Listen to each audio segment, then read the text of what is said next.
Can I appeal a dismissal with prejudice? Have you ever wondered what happens if your bankruptcy case gets dismissed with prejudice? It can feel overwhelming, but understanding your options is essential. Let's break it down together. A dismissal with prejudice means the court has permanently closed your case. This often happens due to serious issues like misconduct or fraud. When this occurs, you typically cannot refile the same case or discharge certain debts for a specified time.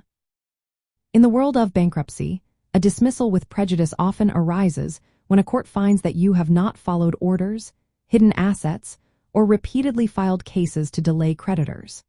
Because of the serious nature of these dismissals, courts often impose restrictions. You might find yourself barred from filing another bankruptcy case for a period, which can be as long as 180 days or even longer, depending on your situation. Now, if you think the judge made a mistake in dismissing your case, you do have the option to appeal. However, this process is not as straightforward as it sounds.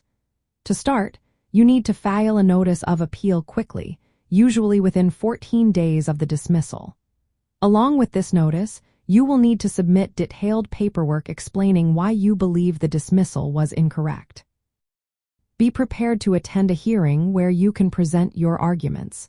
It is important to note that appealing a dismissal with prejudice can be complex and costly. You must show that the judge made a legal error, not just that you disagree with the decision. If your bankruptcy case is dismissed with prejudice and you choose not to appeal, you will likely have to wait out the bar period before you can file again. Once that time has passed, you can file a new bankruptcy case, but it is crucial to do so in good faith. Appeals are more common in complex bankruptcy cases, like those under Chapter 11, but they can happen in Chapter 7 or Chapter 13 cases as well. Remember, while it is possible to appeal a dismissal with prejudice, it is often challenging. Most people find it easier to comply with the court's restrictions and refile after the waiting period. Understanding the implications of a dismissal with prejudice can help you navigate your next steps more effectively. If you find yourself in this situation, consider seeking legal advice to ensure you are making informed decisions.